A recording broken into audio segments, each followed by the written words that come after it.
Hello friends, welcome to Devbhoomi Education. Friends, आज हम यहाँ पे अध्ययन करेंगे ज्योग्राफी का बहुत ही इंपॉर्टेंट चैप्टर है ब्रह्मांड। यहाँ से जो है सभी एग्जामों में हमें जो है क्वेश्चन देखने को मिलेंगे। यहाँ पे मैंने जो है इससे शॉर्ट क्वेश्चन यहाँ पे लेके आ रखा हूँ। चाहे आप सेंटर का एग्जाम दें, चाहे आप स्टेट का एग्जाम दें, किसी भी तरह का आप एग्जाम देते हैं, सभी के लिए जो है क्वेश्चन बहुत ही बेनिफिशियल है। सबसे पहले हमारा जो है यहाँ पे क्वेश्चन है कि ब्रह्मांड किसे कहते हैं। सबसे पहले हम इसी को देख लेते हैं। तो ब्रह्मांड किसे कहते हैं? तो जो हमारी जो है आकाशगंगा, आकाशगंगा में जो है करोड़ों यहाँ पे क्या है, तारे हैं, बादल हैं, गैसों की एक प्रणाली है। और इसी प्रकार जो है लाखों आकाशगंगाएं मिलकर क्या करते हैं, ब्रह्मांड का निर्माण करती हैं। तो अब यहाँ पे हमें ब्रह्मांड का पता चल गया कि यानी जो है जो भी हमारे आकाशगंगा में तारे हो गए, बादल हो गए, ये सभी गैसें हो गए, ये सभी क्या करते हैं, ब्रह्मांड का निर्माण करती हैं। अब यहाँ पे जो ब्रह्मांड की उत्पत्ति हुई थी, तो ब्रह्मांड की उत्पत्ति हुई थी 20वीं शताब्दी के पूर्वार्ध में। तो ब्रह्मांड की उत्पत्ति जो है 20वीं शताब्दी के पूर्वार्ध तक ब्रह्मांड की उत्पत्ति के संदर्भ में अनेक भ्रांतियां विद्यमान थी, परंतु आइंस्टीन के सापेक्षता सिद्धांत के आधार पर एक रूसी वैज्ञानिक अलेक्जेंडर फ्रीडमैन ने पहली बार ब्रह्मांड का मॉडल प्रस्तुत किया। इस मॉडल में फ्रीडमैन ने ब्रह्मांड की उत्पत्ति एक बिंदु से प्रारंभ होकर उसमें फैलाव जारी करने की कल्पना को एकाकार किया था। फ्रीडमैन की यह अवधारणा बिग बैंग थ्योरी अथवा महाविस्फोट के सिद्धांत नाम से प्रसिद्ध है। 1929 के बाद इस सिद्धांत को सर्वत्र स्वीकृत प्राप्त की गई। तो यानी जो ब्रह्मांड की उत्पत्ति हुई वो कब हुई थी? 20वीं शताब्दी के पूर्वार्ध हुई थी, यानी पहले हुई थी।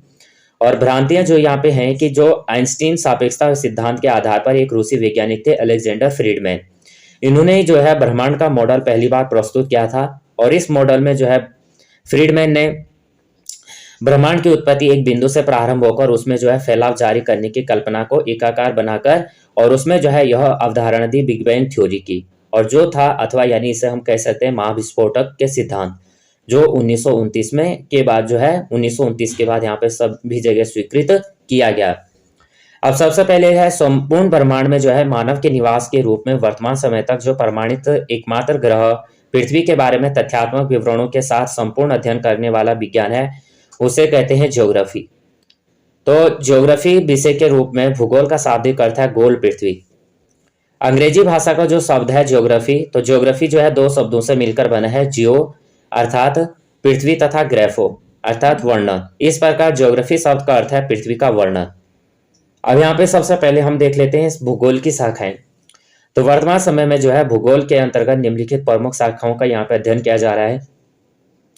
सबसे पहले भौतिक भूगोल। तो भौतिक भूगोल जो है फिजिकल ज्योग्राफी, भूगोल की शाखा के अंतर्गत मानव से संबंधित भौतिक वस्तुओं जैसे पृथ्वी, समुद्र, वायुमंडल आदि के तत्वों एवं इनमें परिवर्तन लाने वाले प्रक्रमों तथा तथ्यपरक अध्ययन किया जाता है। मानव भूगोल तो है मानव, इसमें शाखा के अंतर्गत जो है मानव के जन्म से लेकर और वर्तमान समय तक के उसके विकास की क्रियाकलापों का, परिवर्तनों, स्थानांतरणों का अध्ययन किया जाता है। जो भी यहाँ पे मनुष्य के द्वारा यहाँ पे क्रियाकलाप किए जाते हैं वो सभी यहाँ पे आते हैं। अब भूगोल में जो है प्रथम, तो फर्स्ट इन ज्योग्राफी कौन कौन है? तो भूगोल का जनक किसे कहा जाता है? हिकेटियस को। भूगोल का जनक हिकेटियस। वर्तमान भूगोल का जनक कौन है? Alexander von Humboldt. और व्यवस्थित भूगोल का जनक कौन है? इरेटोस्थनीज। और ज्योग्राफी शब्द का प्रथम बार प्रस्तावक कौन थे? इरेटोस्थनीज। इसलिए फादर ऑफ ज्योग्राफी किसे कहा जाता है? इरेटोस्थनीज को कहा जाता है। अब यहाँ पे देखिए फादर ऑफ जो है ज्योग्राफी कौन है? इरेटोस्थनीज है। लेकिन यहाँ पे जो भूगोल के जनक वो हिकेटियस हैं, ये आप ध्यान रखिएगा। भौतिक भूगोल का जनक जो है पोलिडोनियस और सांस्कृतिक भूगोल का जनक है कार्ल ओ सावर। गणितीय भूगोल के संस्थापक हैं थेल्स व एनेक्सिमेंडर। और लेबनिज स्त्रोत्रम भौगोलिक क्षेत्र जिसमें जीवों का विकास होता है, विचारधाराओं का जनक है फ्रेडरिक रैटनेल। विश्व ग्लोब का निर्माता मार्टिन बेहम है और विश्व मानचित्र के निर्माण करता एनेक्सिमेंडर है। ग्लोब के बारे में आपने पढ़ा होगा, तो उसके बारे में हम अध्ययन अगली क्लास में करेंगे। अब यहाँ पे देख लेते हैं भौगोलिक विश्वकोश। तो स्ट्राबो के द्वारा जो है भौगोलिक विश्वकोश की रचना की गई। वातावरण के प्रणेता ये हैं हेरोडोटस। सांस्कृतिक भूगोल के प्रथम लेखक हैं कार्ल ऑटविन सावर। और प्रादेशिक भूगोल के प्रथम अध्ययन करते हैं हर्बर्टसन। मॉडल संकल्पना का जनक है पीटर हेगेट। अब सबसे पहले यहाँ पे जो है ग्लोब है, तो ग्लोब में आपको पता होगा कि ग्लोब में क्या है, कुछ रेखाएं ऊर्ध्वाधर खींची जाती हैं और कुछ रेखाएं यहाँ पे क्षैतिज खींची जाती है, यानी जिसे हम कहते हैं लैटिट्यूड लाइन और लॉन्गिट्यूडनल लाइन। तो जो लैटिट्यूड होती है यानी लैटिट्यूड, उसे हम अक्षांश रेखाएं कहते हैं, जिनकी संख्या क्या होती है, कुल 181 होती है, और अगर हम बिंदु को काउंट ना करें तो क्या होती है, 179 होती है। अक्षांश यानी 179 और अक्षांश रेखाएं क्या होती हैं, 181 होते हैं। अब सबसे पहले देशांतर रेखाएं देख लेते हैं, यानी लॉन्गिट्यूड्स या मेरिडियंस। तो पृथ्वी के मानचित्र पर उत्तरी तथा दक्षिणी ध्रुव को मिलाते हुए खींची गई काल्पनिक रेखाएं जो है देशांतर रेखाएं कहलाती हैं। आपने भी ग्लोब में देखा होगा कि जो हमारा ग्लोब होता है तो ये क्या करता है, उत्तरी ध्रुव और दक्षिणी ध्रुव को मिलाता है। इस तरह से जो है बहुत सारे क्या होते हैं, और ये जो लाइन होती है ये 0 डिग्री की लाइन होती है। कितने डिग्री की लाइन होती है, 0 डिग्री की लाइन होती है। जस्ट इसके जो बैक में लाइन होती है वो होती है आपकी 179 की लाइन। कौन सी होती है, 179। तो इसी तरह से जो है 180 इधर हो गया, 180 लाइन आपकी इधर से हो गई, 180 इधर से हो गए, तो टोटल जो लाइन होती है आपकी कितनी होती है, 360 होती हैं। तो ये तो हो गया आपके देशांतर रेखाएं। अब इसके बारे में देखें कि जो रेखा लंदन के पास जो है ग्रीनविच नामक स्थान से गुजरती है वह 0 डिग्री या शून्य देशांतर कहलाती है। ग्रीनविच जो है वेधशाला से गुजरने वाली 0 डिग्री देशांतर रेखा के बाईं ओर रेखाएं पश्चिमी देशांतर तथा दाहिनी ओर की रेखाएं जो है पूर्वी देशांतर कहलाती हैं। यानी जो हमारा ग्लोब है, आपने भी देखा होगा ग्लोब को, इस तरह से है। तो ये क्या है, 23.5 डिग्री जो है झुका हुआ है। इस तरह से यहाँ पे ये अक्ष पे अपना इस तरह से एक जो है, तो यहाँ पे तो ये 23.5 डिग्री यहाँ पे झुका हुआ। अब ये जो झुका हुआ है तो यहाँ पे अगर हम इसे देखेंगे इस तरह से, हमारा सपोज ये है ग्लोब है, तो यहाँ पे क्या है, इस तरह से जो ये वाली लाइन है इसको हमने क्या नाम दिया, 0 डिग्री की, यानी इसी को हम देशांतर रेखा कहते हैं या इसी को मेरिडियन रेखा कहते हैं, या मोतर रेखा हो गई। अब यहाँ पे जो ग्लोब है, ये देशांतर रेखा है ना, ये हर जो रेखा है ये क्या होते हैं, जहाँ पे क्या होगा, ये हर कोई क्या बनाता रहता है, सर्कल बनाते रहते हैं। 360 यहाँ पे 360 रेखाएं हैं, यानी तो सभी रेखाएं 180 इधर हो गए, 180 इधर हो गए, ये पूर्वी देशांतर हो गया। ये रेखा आपको क्या कर रही है, 2 भागों में विभाजित कर रही है। ये आपका पूर्वी देशांतर हो गया, आपका उत्तर जो है पश्चिमी देशांतर हो गया। तो 360 आप 180 आपकी इधर हो गई 180। तो हर एक जो सर्किल है वो हर एक आपका क्या बनाता है, पूर्ण सर्किल बनाता है। और पूर्ण सर्किल बनाते हैं तो आप जो है एक देशांतर से, अगर ये देशांतर है, अगर आपने जो है इस देशांतर से और यहाँ तक आना है तो आपको जो है 4 मिनट का समय लगेगा, और 111.15 किलोमीटर का यहाँ पे दूरी है। और यहाँ पे जो है ये क्या रहते हैं कि जो ध्रुव होते हैं, यानी जैसे ये पश्चिमी ध्रुव है और पूर्वी ध्रुव है, दक्षिणी ध्रुव है, तो यहाँ पे क्या रहते हैं, ये चपटी रहती है, यानी यहाँ पे आके ये मिल जाती है। यहाँ पे इनका क्या होता है, आकार 0, यानी यहाँ पे इनकी जो डिस्टेंस है वो 0 हो जाती है। सबसे ज्यादा डिस्टेंस इनकी कहाँ पे रहती है, भूमध्य रेखा पे रहती है, सबसे ज्यादा दूरी। तो यानी इन्हें हम बोल सकते हैं कि जो है ये क्या होती हैं कि जो जैसे जैसे ये ध्रुवों की ओर बढ़ती हैं तो ये क्या हो जाती है, इनकी दूरी कम हो जाती है। लेकिन जब ये क्या रहती है, भूमध्य रेखा के आसपास रहती है, तब इनकी दूरी बड़ी सबसे ज्यादा रहती है। उसके बाद है 0 डिग्री के दोनों ओर जो है 180 डिग्री देशांतर रेखाएं होते हैं, जो कुल संख्या क्या होती है, 360 होती है। पृथ्वी को जो है 0 डिग्री देशांतर की दूरी तय करने में 4 मिनट का समय लगता है। ये अभी हमने ऊपर भी देखा था। 18 डिग्री पूर्व और पश्चिम देशांतर में कुल 24 घंटे अर्थात एक दिन रात का अंतर पाया जाता है, और अंतरराष्ट्रीय तिथि रेखा के पूर्व एवं पश्चिम में एक दिन का अंतर पाया जाता है। 1884 ईस्वी में जो है वाशिंगटन अमेरिका में आयोजित एक सभा में 180 डिग्री यामोत्तर को अंतरराष्ट्रीय तिथि रेखा की मान्यता दी गई। अंतरराष्ट्रीय तिथि रेखा जो है बेरिंग सागर में पूर्व की ओर मुड़ी हुई है। यहाँ पे आप ध्यान दीजिएगा कि जो अंतरराष्ट्रीय तिथि रेखा है वो बेरिंग सागर में पूर्व की ओर मुड़ी हुई है, इस तरह से मुड़ी हुई है, इस तरह से, फिर इस तरह से, फिर इस तरह से आई रेखा। तो ये जो देशांतर रेखा है ये इस तरह से यहाँ पे मुड़ी हुई है। तो यह पृथ्वी के मानचित्र पर जो है 180 डिग्री यामोत्तर के लगभग 7 स्थल खंडों को छोड़ते हुए खींची जाने वाली एक रेखा है। यह रेखा प्रशांत महासागर के मध्य से गुजरती है और टेढ़ी मेढ़ी रेखा है। यानी जो हमारी जो देशांतर रेखा है ऐसा नहीं है ये सीधी रेखा नहीं है। अभी हमने जैसा देखा था कि जो देशांतर रेखा है वो कैसी है, टेढ़ी मेढ़ी है। और इस तरह से वो है अपना जो है अंतर्राष्ट्रीय तिथि रेखा के पश्चिम में जाने पर एक दिन जोड़ दिया जाता है और पूरब जाने पर एक दिन घटा दिया जाता है। अंतर्राष्ट्रीय तिथि रेखा जो है अगर पश्चिम की तरफ जाते हैं तो एक दिन आपका ऐड हो जाएगा, प्लस हो जाएगा, लेकिन आप पूरब की तरफ जाते हैं तो आपका एक दिन माइनस हो जाता है। कोई भी व्यक्ति इस रेखा को पार करता है तो उसे एक दिन का लाभ अथवा हानि होती है। और विभिन्न देशों की समय पद्धति में आपसी संबंध दर्शाने के लिए जो है मानक समय पद्धति प्रारंभ की गई है।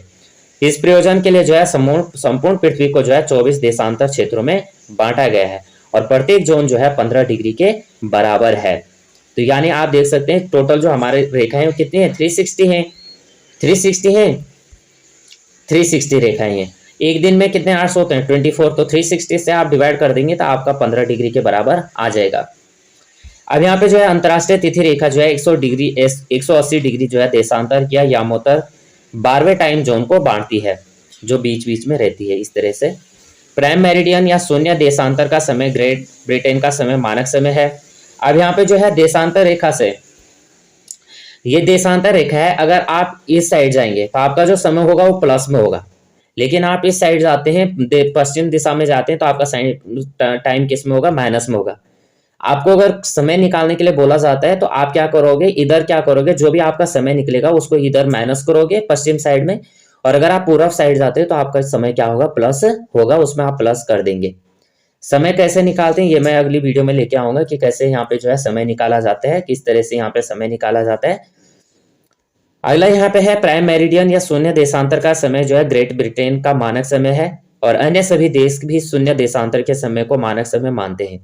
इसको ग्रीनविच मीन टाइम भी कहते हैं। स्थान स्थान पर जो है समय के अंतर कारण अंतरराष्ट्रीय निर्णय द्वारा प्रमाणिक समय की ओर से दिया जाता है। प्रमाणिक समय एक प्रमाणिक देशांतर का स्थानीय समय होता है। जब किसी स्थान विशेष पर सूर्य जो है लंबवत चमकता है तो वह समय जो है मध्याह्न समय मीन टाइम कहलाता है। किसी देश के मध्य से गुजरने वाली मध्याह्न रेखा का स्थानीय समय जो है मानक समय स्टैंडर्ड टाइम माना जाता है और स्थानीय समय की असुविधा के कारण यह संपूर्ण देश के लिए लागू माना जाता है। भारत में जो है 82.5 डिग्री पूर्वी देशांतर रेखा जो है इलाहाबाद के निकट नैनी नामक स्थान से गुजरती है और इसी समय को जो है मानक समय माना जाता है। भारत का मानक समय ग्रीनविच समय से 5.5 घंटा आगे रहता है और अतः इसे जो है ग्रीनविच में दोपहर के 12 बजे हो तो उस समय भारत के 5:30 बजेंगे। तो इसको जो है किस तरह से ये समय निकाला जाता है इसको जो है हम नेक्स्ट वीडियो में लेके आएंगे। अब यहाँ पे जो है अक्षांश तथा देशांतरों की विशिष्ट नाम क्या क्या यहाँ पे दिए गए हैं। सबसे पहले 0 डिग्री अक्षांश। तो 0 डिग्री अक्षांश को कहा जाता है भूमध्य रेखा या विषुवत रेखा या इक्वेटर रेखा। और 0 डिग्री अक्षांश को आप महावृत्ताकार भी बोल सकते हैं, क्योंकि जो 0 डिग्री यहाँ पे जो है, अब ये ग्लोब है हमारा इस तरह से और ग्लोब में जो है ये 0 डिग्री की रेखा है, तो यही जो आपकी होगी सबसे बड़ी रेखा होगी। अगर यहाँ पे कर्क रेखा आप खींच देते हैं तो कर्क रेखा जो है अर्थ को 2 बराबर भागों में नहीं बांटेगी। अगर यहाँ पे आप क्या करते हैं मकर रेखा खींचते हैं तो मकर रेखा भी 2 भागों में नहीं बांटती है।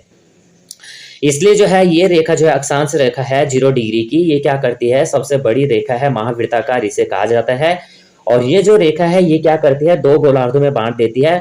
ये है पश्चिमी गोलार्ध और दक्षिणी गोलार्ध में। बाकी हम इसको अलग से देखेंगे क्या क्या चीजें इसमें हैं।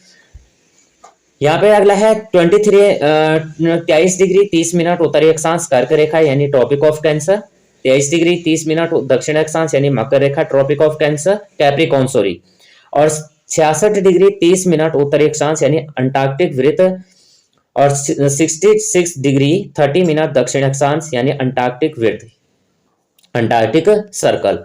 और बाकी जो हमारा जो अर्थ होता है, अर्थ के यहाँ पे जो है दोनों ध्रुव होते हैं, तो ये 90 डिग्री ये हो गया, 90 डिग्री ये हो गया। तो उत्तरी ध्रुव नॉर्थ पोल हो गया और दक्षिणी ध्रुव हो गया साउथ पोल। 30 से 35 डिग्री के अक्षांश के मध्य जो है अश्व अक्षांश होता है, यानी यहाँ पे जो है ये हमारे 0 डिग्री हो गया, ये हमारे क्या हो गया 23.5 डिग्री हो गया, ये हमारा हो गया 66 डिग्री 66.5 डिग्री हो गया। इसके बीच में आपको यानी 30 से, तो इसके बीच में आपको क्या मिलेगा 35 डिग्री की एक रेखा मिलेगी और इसे बोलते हैं अश्व अक्षांश रेखा। अब इसमें भी जो है अलग अलग बातें हैं, चाहे मिथ्या हैं चाहे कैसे भी हैं, लेकिन यहाँ पे बातें हैं कि जब भी जो है पहले जो है समुद्र के द्वारा यहाँ पे यात्राएं की जाती थी, और यहाँ पे जो है समुद्र में क्या होता था, जहाज आगे नहीं बढ़ पाते थे। इस कारण से जो समुद्री याचक होते थे वो क्या करते थे, वहां से घोड़ों को नीचे फेंक देते थे। इसीलिए वहां पे का नाम जो है यहाँ पे क्या पड़ा, और वहां पे क्या जो नाम पड़ा वो पड़ा अश्व अक्षांश। अगला देख लेते हैं, कर्क तथा मकर रेखा के उष्ण कटिबंधीय, अच्छा, कर्क तथा मकर रेखा के उष्ण कटिबंधीय ट्रॉपिक जोन का मध्य भाग और 23 डिग्री से 30 डिग्री से 66 डिग्री से 30 मिनट शीतोष्ण कटिबंधीय टेम्परेचर, 66 डिग्री से 30 मिनट से 90 डिग्री के मध्य जो है शीत कटिबंध, जिसे हम फ्रीज जोन भी कहते हैं, और देशांतर या फेरोमेरिडियन प्रधान देशांतर, यानी जिसे हम ग्रीनविच और फेरोमेरिडियन लाइन भी कहते हैं। 180 डिग्री देशांतर या अंतरराष्ट्रीय तिथि रेखा या इंटरनेशनल डेट लाइन भी हम कह सकते हैं। सबसे पहले यहाँ पे आ जाते हैं चंद्रमा। यहाँ पे जो है शॉर्ट क्वेश्चन है, शॉर्ट क्वेश्चन हमें देखना है। तो चंद्रमा का जो व्यास है वह है 3473 है किलोमीटर, और पृथ्वी से इसकी दूरी जो है यह 3,84,635 किलोमीटर। चंद्रमा के व्यास जो है पृथ्वी के व्यास का 1.3.7 है, 1:3.7, और द्रव्यमान है 1:81। आयतन इसका है 1:15, और चंद्रमा अपने अक्ष पर एक्सिस पर 27 दिन 7 घंटे 43 मिनट जो है चक्कर लगाती है। चंद्रमा अपने ध्रुव पर यानी अपने अक्ष पर क्या करती है, 27 दिन 7 घंटे 43 मिनट में एक चक्कर अपना लगाती है।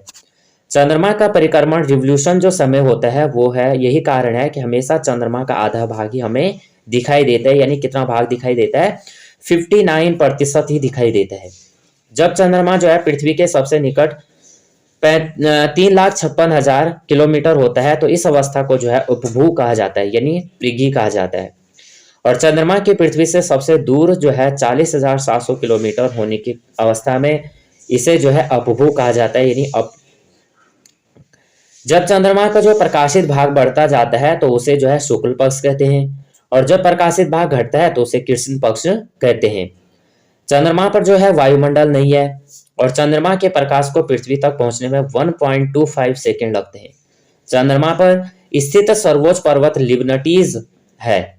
कौन सा पर्वत है चंद्रमा पर? लिबनटीज माउंटेन है, जो कि चंद्रमा के दक्षिणी ध्रुव पर स्थित है। चंद्रमा जो है पृथ्वी के साथ साथ सूर्य की भी परिक्रमा करती है, और सूर्य के सापेक्ष जो है चंद्रमा 29.5 दिन में सूर्य की एक परिक्रमा करता है। इसे एक चंद्रमास या सिनोडिक मंथ भी कहते हैं, जबकि यह जो है चंद्रमा की किसी नक्षत्र के सापेक्ष 27.5 दिवस में सूर्य की परिक्रमा करता है। अतः सूर्य की अपेक्षा नक्षत्र को आधार मानने पर चंद्रमा की परिक्रमण अवधि जो है कम होती है, क्योंकि सूर्य के संदर्भ में जो है चंद्रमा पृथ्वी के साथ परिक्रमा करता है और उसे अपनी पूर्व स्थिति में आने में अधिक समय लगता है। चंद्रमा जो है पृथ्वी के कक्ष तल को एक जो है महीने में 2 बार काटता है, और ये कटान बिंदु नोड्स कहलाते हैं। जब सूर्य जो है चंद्रमा तथा पृथ्वी के तीनों एक सीध में होते हैं तो यह स्थिति जो है युति वियोति या सिजगी कहलाती है। अब यहाँ पे हम देख लेते हैं ग्रहण क्या क्या होते हैं। ग्रहण यानी इक्लिप्स क्या क्या होते हैं। तो जब पृथ्वी जो है सूर्य एवं चंद्रमा के बीच में आ जाती है तब चंद्रमा को सूर्य का प्रकाश प्राप्त नहीं हो पाता है, बल्कि पृथ्वी की छाया जो है चंद्रमा पर पड़ने लगती है, और इसे चंद्रग्रहण यानी ल्यूनर इक्लिप्स कहा जाता है। यह हमेशा पूर्णिमा के दिन होता है, लेकिन चंद्र तल तथा पृथ्वी तल के आपस में 5 डिग्री का जो है झुकाव के कारण हर पूर्णिमा को जो है चंद्रग्रहण नहीं पड़ता है। जब चंद्रमा जो है पृथ्वी पर एवं सूर्य के बीच आ जाता है तब चंद्रमा की छाया जो है पृथ्वी पर पड़ती है और सूर्य का प्रकाश पूर्ण रूप से पृथ्वी को नहीं मिल पाता है। तब इस स्थिति को जो है सूर्य ग्रहण या सोलर इक्लिप्स कहा जाता है। सूर्य ग्रहण सदैव जो है अमावस्या के दिन होता है, परंतु प्रत्येक अमावस्या को सूर्य ग्रहण नहीं लगता है, क्योंकि पृथ्वी एवं चंद्रमा के कक्ष तलों में झुकाव के कारण सूर्य ग्रहण उसी अवस्था में अमावस्या को होता है जिस अमावस्या को जो है चंद्रमा पृथ्वी के कक्ष तल में आता है। सूर्य ग्रहण की जो अवधि होती है, जब सूर्य एक चमकती हुई अंगूठी के रूप में दिखाई पड़ता है तो इसे डायमंड रिंग कहा जाता है। एक कैलेंडर वर्ष में जो है अधिकतम जो है 7 ग्रहण होते हैं, सूर्य ग्रहण एवं चंद्र ग्रहण को मिलाकर हो सकते हैं, तथा सूर्य ग्रहण की घटना वर्ष में कम से कम 2 बार और अधिकतम 5 बार हो सकती है। अब यहाँ पे है जो है हम यहाँ पे एक्सीलेंट पॉइंट्स देखेंगे कौन कौन से एग्जाम से संबंधित है। तो चंद्रमा जो है पृथ्वी का एकमात्र उपग्रह है, ये तो सभी को पता है। चंद्रमा की उत्पत्ति क्रिटेशियस काल से मानी जाती है। चंद्रमा का आकार जो है पृथ्वी के आकार का 1/4 भाग है और सभी उपग्रह जो है अपने मूल ग्रह के आकार का 8वां भाग है, जबकि चंद्रमा का पृथ्वी का चौथाई है। चंद्रमा पृथ्वी का की से अधिकतम दूरी 4,06,000 किलोमीटर की औसत दूरी है। दूरी 3,84,365 किलोमीटर है। पृथ्वी के 12,700 किलोमीटर व्यास की तुलना में चंद्रमा का व्यास है 3,775 किलोमीटर। चंद्रमा का चमकीला भाग पर्वत है, जबकि गहरे धब्बे निम्न मैदानी भाग है। चंद्रमा पर स्थित सर्वोच्च पर्वत जो है लिबनतीस पर्वत है, जिसकी ऊंचाई 10,660 मीटर है। चंद्रमा के प्रकाश को पृथ्वी में आने में जो समय लगता है 1.25 सेकंड का समय लगता है। चंद्रमा का पृथ्वी की परिक्रमा का कक्ष वृत्ताकार न होकर अंडाकार है। चंद्रमा दीर्घ वृत्ताकार पथ में पृथ्वी की परिक्रमा करता है। जब चंद्रमा पृथ्वी के सर्वाधिक निकट होता है, इस अवस्था को पेरोजी कहते हैं। चंद्रमा पर गुरुत्वाकर्षण बल का मान जो है पृथ्वी के गुरुत्वाकर्षण बल का 1/6 है और कम गुरुत्वाकर्षण बल के कारण ही चंद्रमा पर वायुमंडल का अभाव है। चंद्रमा पर पानी नहीं है। चंद्रमा पर कोई ध्वनि सुनाई नहीं देती, क्योंकि ध्वनि वायु के माध्यम से संचालित कंपन है।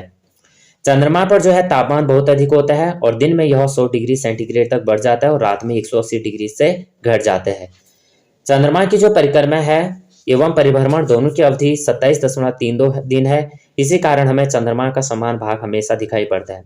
पृथ्वी से चंद्रमा की संपूर्ण सतह नहीं दिखाई पड़ती है और चंद्रमा का केवल 59% भाग ही पृथ्वी से दिखाई देता है।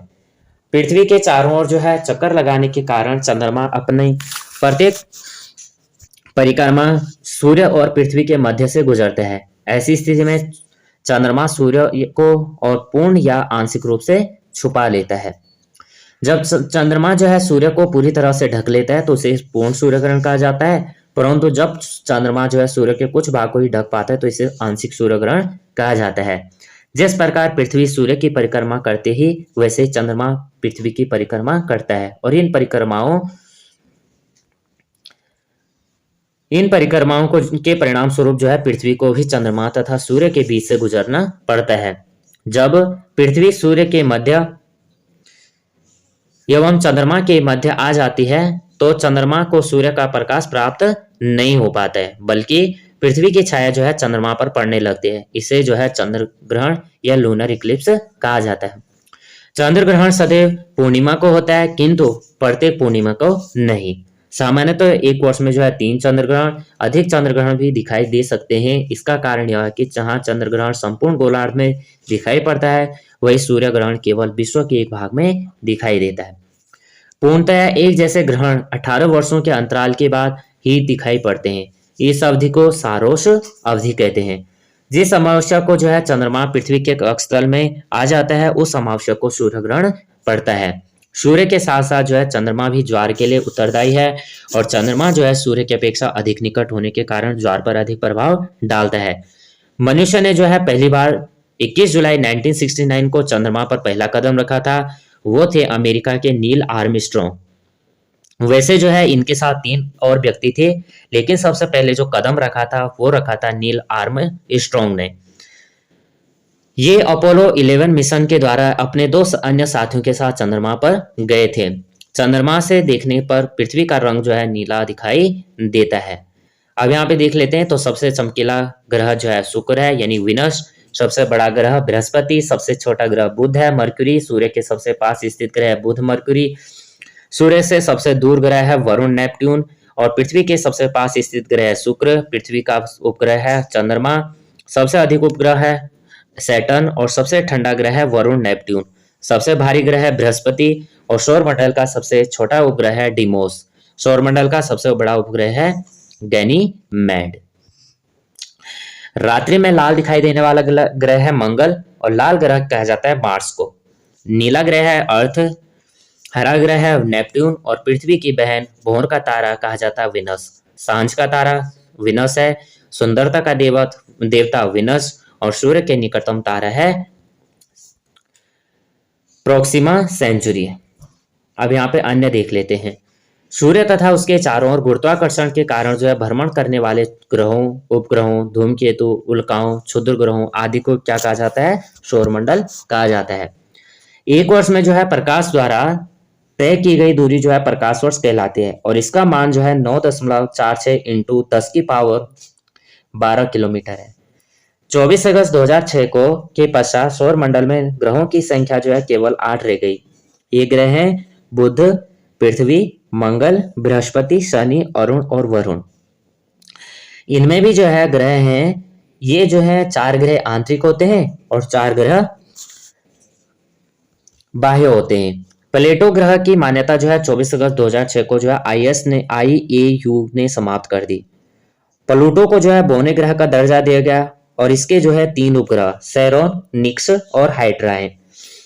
शनि ग्रह के 22, बृहस्पति के 16, अरुण के 15, वरुण के 8, मंगल के 2 और पृथ्वी का 1 तथा बुध व शुक्र के कोई उपग्रह नहीं है।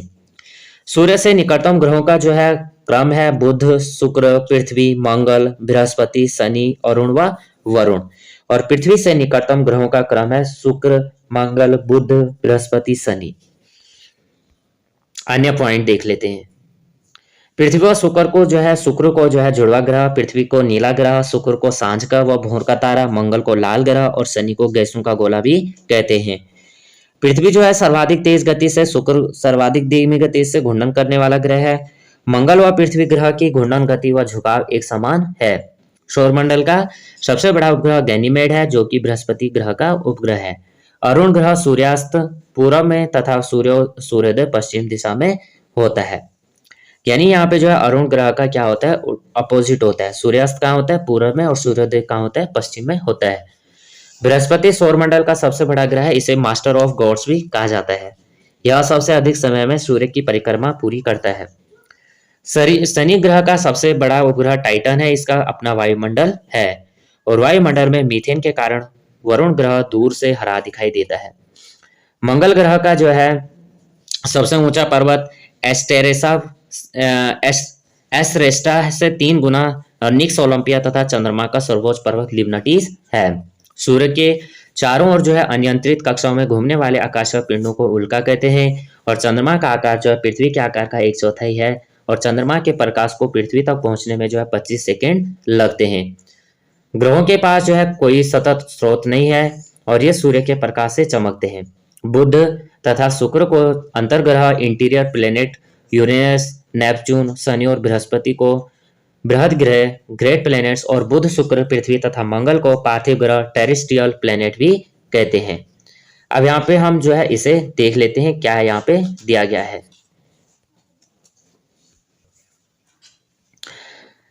अब यहाँ पे जो है सबसे पहले ये हमारा सूर्य है और इस तरह से यहाँ पे जो है सूर्य के चारों ओर क्या करते हैं? ग्रह जो है परिक्रमा करते हैं पश्चिम से पूर्व की ओर।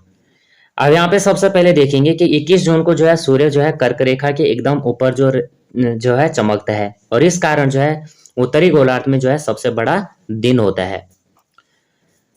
22 दिसंबर को जो है सूर्य जो है मकर रेखा के एकदम ऊपर चमकता है और इस कारण जो है दक्षिण गोलार्ध का सबसे बड़ा दिन होता है। अब यहाँ पे देख लेते हैं 21 जून को जो है ग्रीष्म अयनांत होता है और 22 दिसंबर को जो है शीत अयनांत। शरद विषुव जो है 23 सितंबर को और दिन रात का छोटा बड़ा होना और ऋतु परिवर्तन होता है। 21 मार्च को जो है बसंत यहाँ पे देखा, 21 मार्च बसंत ऋतु का यहाँ पे देखा जाता है। तो ये यहाँ पे जो है ये हमने देखा, हमने जो है ये सभी टॉपिक जो है इम्पोर्टेंट है एग्जाम के लिए। जो भी एग्जाम है आपका, चाहे स्टेट एग्जाम हो चाहे आपका सेंट्रल एग्जाम हो, थोड़ा भी ये क्वेश्चन आपको हेल्पफुल लगते हैं तो प्लीज़ वीडियो को लाइक शेयर और सब्सक्राइब कर देना, बेल आइकन को प्रेस कर देना। जय हिंद, जय भारत।